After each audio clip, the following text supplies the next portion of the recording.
युवाओं को रोजगार देने की दिशा में राज्य सरकार लगातार नियुक्ति पत्र वितरण कर रही है। इसी क्रम में सीएम योगी ने लोक सेवा आयोग के अंतर्गत चयनित 39 यूपी जिला अधिकारियों, 41 पुलिस अधीक्षकों और 16 कोषाधिकारियों को नियुक्ति पत्र दिए हैं।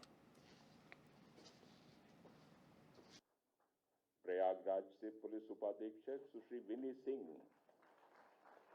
उत्तर प्रदेश के बारे में लोगों के मन में एक संदेह हुआ करता था। एक बड़ी आबादी को संदेह के दायरे में इस मशीनरी ने खड़ा करके रखा हुआ था, लेकिन 7 वर्ष में लोग वही, प्रदेश वही, विभाग वही, केवल कार्य संस्कृति बदली। आज करोड़ों लोगों की पहचान का संकट नहीं, बल्कि वह कहीं जाता है तो सीना तान करके कहता कि मैं उत्तर प्रदेश का हूं, तो उत्तर प्रदेश वासियों को सम्मान प्राप्त होता है। ये जो भी हुआ है, ये इसलिए हुआ क्योंकि सरकार ने एक निर्णय लेने का मैकेनिज्म तैयार किया, अपनी कार्य पद्धति में शुचिता और पारदर्शिता को महत्व दिया, ईमानदारी को सर्वोच्च प्राथमिकता दी, तो उसके परिणाम भी उसी रूप में हम सबके सामने आते हुए दिखाई दिए। अगर पहले की तरह ही हम घुमाने की आदत डालते, याद रखना उस व्यक्ति को तात्कालिक संतुष्टि हो सकती है, लेकिन वह लाखों और करोड़ों लोगों की बद्दुआ से कभी बच नहीं सकता। और खासतौर पर अधिकारी संवर्ग में दोनों तीनों प्रकार की जो कैटेगरी यहां पर बैठी हुई है, उन सबसे मैं यही कहूंगा, आपके पास अपने सेवा के माध्यम से जनता जनार्दन की दुआ लेने का भी अवसर होता है और बद्दुआ लेने का भी पूरा अवसर होता है।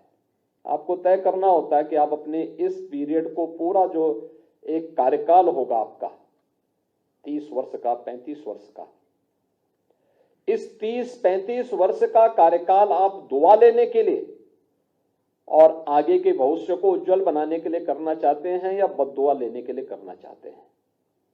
क्योंकि मैं देखता हूं रिटायरमेंट के बाद ऐसे लोगों की बड़ी दुर्गति होती है, फिर कोई पूछने नहीं जाता, झांकने नहीं जाता। और उसमें से बहुत सारे अधिकारियों को तो मैं यही सचिवालय का चक्कर लगाते हुए देखता हूं, क्योंकि बहुत बार लोग आते हैं, कहते साहब मेरा ये काम अटका हुआ है। मैं कहता हूं सब तुम्हारे ही उत्तराधिकारी हैं जो तुम्हारा काम अटका रहे हैं, कोई बाहरी नहीं है, यही काम तुम भी करते थे। तो जो काम किए हो फल तो वही काटोगे जो बीज बोया है। और इसीलिए आपने देखा होगा पूरी प्रक्रिया में पहली बार किसी आयोग या बोर्ड के द्वारा चयन की प्रक्रिया को एक समय सीमा के अंदर पूरा किया गया। 9 महीने के अंदर आपकी पूरी परीक्षा की प्रणाली और पूरे रिजल्ट को देने में मात्र 9 महीने के अंदर ही इस पूरी प्रक्रिया को संपन्न किया गया। न कोई सिफारिश, न कहीं से कोई हस्तक्षेप। और जहां पर जिन लोगों ने परीक्षा की शुचिता पे कुछ भी उसमें घुसपैठ करने का प्रयास किया, वे लोग उसका खामियाजा भुगत भी रहे हैं।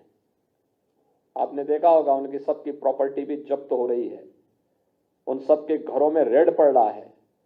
उन लोगों को पूरी तरीके से सरकार अपने शिकंजे में ले चुकी है और पहले तय कर चुकी है कि अगर किसी ने युवाओं के भविष्य के साथ खिलवाड़ किया तो सरकार उसके भविष्य के साथ जरूर खिलवाड़ करेगी और उतनी ही शक्ति के साथ उनसे निपटने का काम भी कर रही है। जो लोग परीक्षा की शुचिता और पारदर्शिता में सेंध लगाने का कुत्सित प्रयास करेंगे, वे कहीं भी छुपे होंगे, उनको बाहर निकालने में बहुत देर नहीं लगती। और मुझे लगता है कि आज जो कार्य प्रदेश के अंदर बखूबी हो रहा है और इसी शुचिता और पारदर्शिता का परिणाम है कि गत 7 वर्ष के अंदर इस डबल इंजन की सरकार ने प्रदेश के अंदर 6.5 लाख से अधिक युवाओं को सरकारी सेवा में लेने में सफलता प्राप्त की। प्रदेश के अंदर हमारी मशीनरी के कार्य की स्पीड के कारण प्रदेश में करोड़ों नौजवानों को नौकरी और रोजगार की सुविधा प्रदेश के अंदर ही प्राप्त हुई।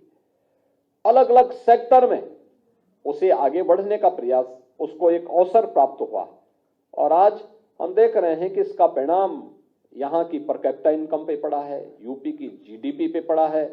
यूपी देश के अंदर आज दूसरी बड़ी अर्थव्यवस्था के रूप में उभर करके सामने आया है। ये तब होता है जब कहीं कार्य होता है, जब एक साथ मिलकर के पूरी मशीनरी टीम वर्क के साथ आगे बढ़ने का कार्य करती है। और आज उसके परिणाम भी हम सबके, आप बहुत महत्वपूर्ण काम कर सकते हैं। गवर्नमेंट के इंजन के रूप में आपको अपनी भूमिका का निर्वहन करना है, और उसमें खासतौर पर डिप्टी कलेक्टर, अब तो टेक्नोलॉजी काफी इंप्रूव हो चुकी है, और मुझे लगता है कि जब तक आप फील्ड में आएंगे तब तक हम लोग राजस्व के सभी कार्यों को पूरी तरह डिजिटाइज करने में सफल हो चुके होंगे।